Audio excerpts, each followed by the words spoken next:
What's up, guys? Lavado checking in. I don't make videos as often as I'd like, I'm sorry.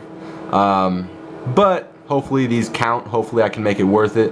What I'm doing now is I just got back from my workout, hence my D-bag tank top, as you can see. Doesn't look nearly as pretty as it does when I'm contest prep dieting, but bear with me. I'm actually going to San Diego tomorrow morning, so SoCalers, hit me up. I'm stoked about that. I'm gonna be out there with my boys. It's gonna be some good times.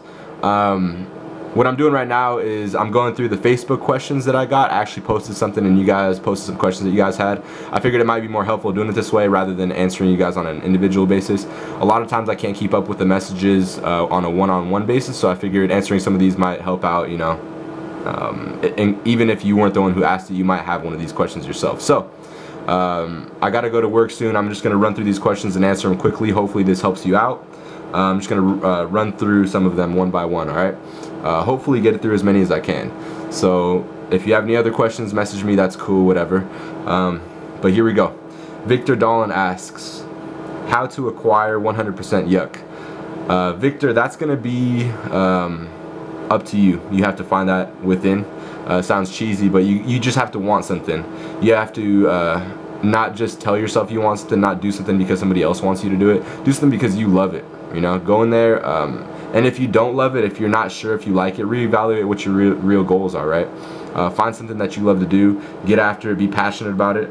That's what acquiring 100% yuck requires. So, hope that helps. And it applies to any aspect of life, by the way. So not just the gym, you know. I know the stereotype is just everybody who watches this is a meathead, but you can apply that to anything in life. Jose, your love for me, Jose Rosas, I love you. You're always supporting me, dude. I don't show you enough love. No bromo. Seriously, you're gonna be somebody that's gonna help me out, you know, when I'm prepping, when I'm pushing through.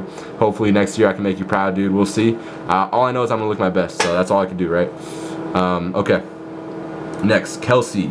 Eric wants more nudes. I'm gonna save that for Florida in October when I go there. I might do that in person. I might do even more. No homo. Joking. Next question. Video on how to get through dieting mentally. Okay, this is a long one. Jesse Lamb got a lot of likes on it, so I'm gonna have to run through it and answer these questions. I really feel like this might answer a lot of questions that you guys might have. So I might be killing a few birds with one stone here. Video on how to get through dieting mentally and if it affects you as far as feeling small, depressed, or upset that you can no longer progress muscularity since you're in a deficit. Thoughts on you versus August versus Chris Jones and your preferred style of training, such as more of a structured style like August or all-out failure type like Chris. Also more off-season nudes. Okay, nudes, I can't do it. YouTube won't allow it. And yeah, I don't know. I might post some shots and pictures, something like that, just to show you guys some off-season progress. I did post one recently, but I might post a couple more just so you guys can see where I'm at. I'm cutting a little bit. I'm at sub 200 now, so we're looking good, guys. Little by little, nothing crazy right now. To answer your question, how to get through dieting mentally if it affects you as far as feeling small, depressed, or upset that you can no longer progress muscularity since you're in a deficit. Okay, that's true. If you're in a deficit, you're losing weight at all, you can't grow your muscle. That's a big misconception. You can't grow muscle while you lose weight or lose fat. It's nearly impossible. So that's true. If you're in a deficit, you're losing weight, you're losing fat, and you're probably losing a little bit of muscle. The rate at which you lose muscle is going to depend on how fast or slow you lose weight in general. If you're dropping weight really quickly, you're going to lose a lot of muscle. Chances are, right? Even if you're lifting heavy and all that. So make sure you're paced. Let's see. I don't want to be all over the place this one. Okay, I'm going to answer it one by one. Dieting mentally and if it affects you as far as being small, depressed. Okay, when you diet, you do look, especially as a natural athlete, you look smaller and smaller and smaller in clothing. I remember, you know, a few weeks close to stage time, I would go into the gym. People would ask me if I'm sick, if I even lift weights anymore, if I have cancer. All these questions came up, and I can see why. You know, I had clothes on, you look really small. You lose size in general. You don't, like I said, you don't build muscle while you're in a deficit. You actually lose size overall, and you try to preserve as much muscle as possible. So you just have to deal with it. You have to remember your overall goal, you know, getting as lean as you can, looking the best that you can when you don't have clothes on, because that's the goal in bodybuilding, or at least competitive bodybuilding, right? But I think you would agree that in general the benefits outweigh the drawbacks. You're going to look a little bit smaller in clothing, especially as a natural, so you got to deal with it. I'm sorry. But just have your head on straight, you know that you have a goal, know that you're going to look your best, and that's pretty much all there is to it. On that note. Sorry guys for me just moving the camera around. I can't find my tripod, so that's why I'm just holding the camera here in the mirror. And I'm also rushing these questions because I got to go to work soon, but bear with me. Okay, next question. Thoughts on you versus August versus Chris, and my style of training. Thoughts on me versus August versus Chris. I think it's going to be a good show next year. I think they're both bringing something very good to the table. I honestly think Chris Jones can bring something very solid to the table. Everybody knows he's got a huge back. He's got a, he's got big arms. He's got big body parts in general. He's very dense and solid for his height. He's got a lot of muscle on his structure. He does not have the competitive advantage, meaning he doesn't have that stage experience and all that Matt has. Has he gotten as lean as Matt? No. Can he? Yes. He has to have knowledge to do it. He has to do it properly, and he has to do it over an extended period of time so he doesn't lose muscle. I think he can still look good. I think he still will as long as he commits. For the most part, he knows what he's doing. He's looking good. I love Chris Jones. Matt, I think Matt is being underestimated here, to be honest. He has grown. I know Matt on a personal basis. I see him a lot. I'm working with him on a big project for you guys, and this guy has grown a lot since last year. He's not the same person. Even his back will probably surprise you, even when next to Chris. His legs, all that, everything is balanced. He will come in conditioned. He will be hard to beat. As far as me in the mix, I'm bringing something solid too. I have my weak points. There are some more places I have to work on in terms of my next off season. Nothing I can do now. I'm in a small deficit now, and I'm only going to be losing weight till the show, little by little. But I don't have any strong points, but I do feel like I will bring something very balanced to the table. I do plan on being hard to beat. I won't be in their immediate class. They're in the short class. I'm in the medium height class. So, given that I can make it through that class, I might see somebody in the overall. I do have a lot of reputable, solid competitors in the medium class. You got Nin, you got Nick Colville, all these guys are going to be in my class, so I can't even look past that. These guys are crazy. So the show's going to be huge. I'll be stoked to be standing next to anyone, and I feel like I can hold my own. So we'll see how it goes. Conditioning should be there. I should be way leaner than last time. Hopefully a lot more muscle. I do feel like this is my first actual productive off season. I never deadlifted or squatted heavy before my last show.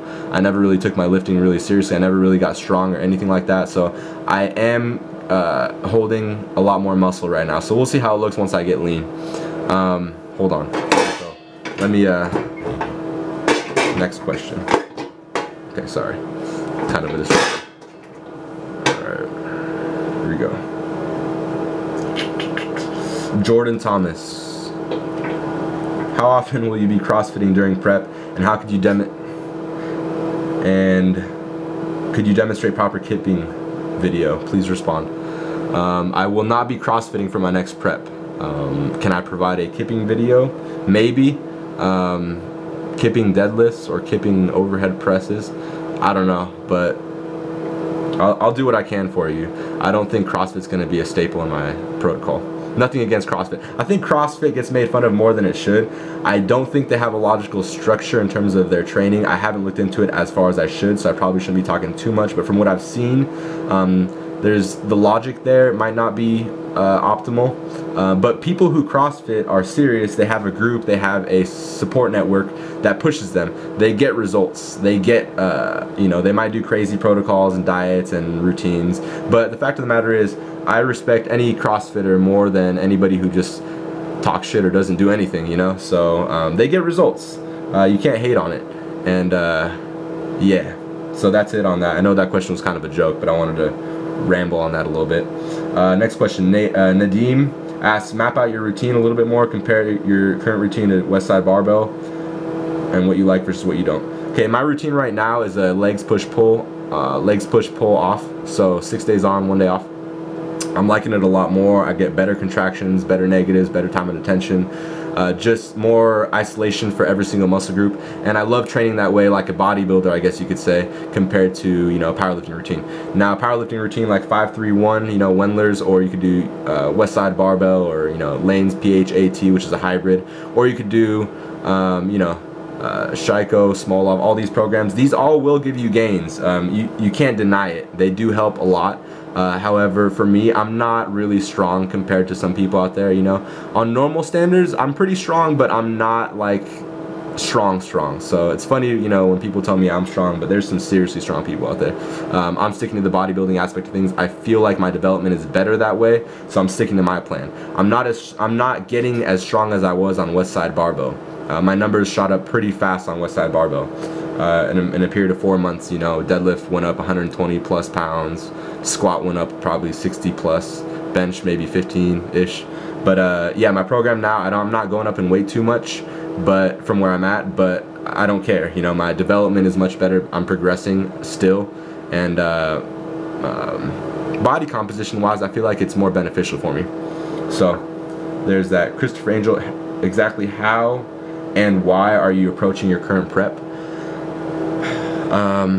Well, right now I'm maintaining. We are in sorry, let me adjust this. All right, we're in August right now, late August. I'm going to be kind of maintaining my weight, losing weight a little bit, maybe into the mid to low 180s range, and then I'm going to let Alberto, my head coach, take over towards the beginning of next year. At that point, I'll be on my strict contest prep diet, I guess you could call it, eating whatever I want, but getting as lean as ever, you know, by July. So that's the plan. Joey asks, I need to know exactly what you're eating, list foods. Okay, troll, copy pasta, thank you. I'm glad I knew that one, or else I would have wasted time on that one. Jordan Sanchez asks, how much do you bend your knees on Romanian deadlifts, foot positioning, and blah, blah, blah. Okay, check out Lavado's Yucky Leg Day round 2. You can see me doing Romanian deadlifts. Yeah. As far as holding the bar closer or farther from your shins, I actually do Romanian deads with dumbbells, and I've done it for a long time. I prefer it that way. I get a better feeling and contraction in the hamstring that way, and a stretch. And hamstrings tend to be a strong point for me, so I recommend that. Kaylin, when transitioning from bulking to cutting, do you take carbs out slowly, for example? Or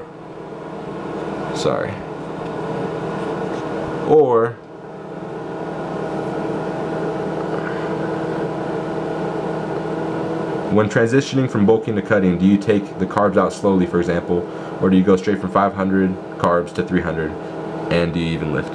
Okay, I suggest when you get to the peak of your bulk, maintaining for a while, you know, kind of like what I'm doing, then getting your foods as high as you can while maintaining your weight, so that gives you more room to work with once you are dieting. I think that'll be a smart approach, and then that way you just taper down carbs little by little. You know, you don't have to do anything drastic. Drastic is not the name of the game. You know, just be consistent with your small change and keep it moving. Keep making adjustments to keep progressing. Next question. Sorry, I keep looking down, guys, because I'm just looking at my phone. I don't know if I mentioned that earlier, but okay. Next question. Do I even lift? Not really. Okay. Intro workout nutrition, your personal experience with it and how important you think it is. I've never had an intro workout shake or intro workout supplement. I don't supplement much at all with anything, to be honest, so I can't really comment on that. I don't think it's necessary. Steve, what are your thoughts on the prenatal sandwich menu printing facility and how you think they will get through the covered wagon carrier movement in Boston? Next question. What do you think you like more, butt or boobs? Butt. Ass man, for sure. Boobs have grown on me, though. They have. So, both? Yeah. Alright, next question. Con, what do you think of my new and improved glutes? Are they thick, solid, or tight? Please respond. Con, I actually think in the past 2 years of lifting, you've lost muscle. So I think you might want to reconsider your goals. Yeah. I love you, dude. Okay. Lucas, why are you so yucky? Dude, it just came to me, you know? Everybody can be yucky with me though. That's what I want. The yuck movement. Next question. Will there be a free glute touching for those who go to your show? Serious. Yes. If you come to my show next year in California, July 13th, Muscle Mayhem in Sacramento, and you support me, you support my boys, you support Matt, Chris Jones, everybody else, Team 3DMJ that's going to be out there, you can poke my glutes. You can touch them. You can squeeze my glutes in person. I promise. On video. That's incentive, right? I want that to be the biggest event ever. Okay, next question. How do you determine maintenance calories since everybody's metabolism is different? Okay, you can use an estimator, a calculator that you find online. It will cater to your activity level and you on an individual basis, so use that. It won't be accurate off the bat, but it will give you a baseline. Once you use that and eat at that level for a couple weeks, you'll know exactly where you need to go. If you're gaining weight, you're going to need to drop it. If you're losing weight, you're going to need to increase your calories, and then you're going to need to find that point at which you don't gain or lose weight, and then that's your true maintenance. So a good starting point is using one of those calculators, but then you're going to need to adjust and then find it on your own. Con, why am I so juicy? You're not. Please respond. I just did. Okay. What is your favorite and strongest lift, Jordan? I don't know. I don't know. I haven't really even gone heavy on any lifts in a while. I'm pretty balanced. I guess, I don't know, maybe the deadlift. I haven't even touched, over 500 in a long time. So I don't know. I don't have a favorite strongest lift. The good thing for me, it's all about balance. It's just kind of the way it ended up being. I'm pretty evenly strong, I guess, throughout the body with the pulls and pushes and legs and every movement. So I'm not crazy strong. I don't have anything stand out. But I am pretty balanced. I like a lot of movements. I like pulling. I can't really say what my favorite exercise is or my strongest lift because I'm not really super strong either. Okay, I think there's one more question. How was your off season? What could you have done better? What do you think about your competition, and what are their strong points, and what do they bring to the table? Okay, my off season was very productive. I think my main improvements have been my back, my lat width, and my legs, particularly my quads. Those are two things I really wanted to bring up, so I'm glad I did. Let's see, what could I have done better? Train my delts off the bat. I knew it was a weak point. I don't know why I didn't get into serious training with the delts before the past few months. I was out for 2 months entirely of lifting because of that injury that I had in February, but there's nothing I could do about that, so I don't regret that. That just happened. But delts, I would have thrown them in sooner. Next off season, I'll be putting in some serious work on that. So, what I think about my competition, I'm assuming he's talking about in the Mayhem. I have Nick Colville up there in the medium class. Nguyen is going to be there, so those guys are some solid competition, and they're both older than me. They both got some experience and some years of lifting on me, so it's going to be a challenge and have to get through that in the medium class. Then, if all prevails, if I prevail, if I'm able to make it to the overall somehow, right, then you got people in the tall class. You got you might have Matty Fusaro coming out here from the East Coast. You might, depending on what class he decides to do. You have Con Wolf. You might have Mishka or whatever Matt's friend is. I'm not sure how many of these people are competing, but these are just the possibilities. Then in the short class, you have Chris Jones, you have Matt Ogus, you have anybody else who shows up in any of the classes. So I mean, competition is going to be crazy. This show is not one where you can just go in and take it. This is some of the best of the best. Like I said, I would rather do this and be up there and not get my pro card than to go to Tennessee to some random amateur show and then snag a pro card. I want to grab it against some reputable people. I'm up there to compete with some of the best. If I get beat, hats off to anybody who beats me. They deserve it, just like the last guy who beat me. He deserved it. All I know is that I'm going to be focusing on bringing the best me to the table. So the most shredded, a lot more muscle, hopefully as balanced as possible. If that equates to a pro card, cool. If it doesn't, cool. Epic times to come. You can't take this back to the world. So yeah. Yeah, I love you guys. San Diego tomorrow. I'm stoked about it. Florida in October. Thanks for listening, guys. Hope this answered some questions. I know this is just me talking, so I might make another one. I might make another post. Let me know if you guys want to hear some more, if you want me to answer some more questions. I might do this again. But yeah, I gotta run to work, Stay yucky. Love you.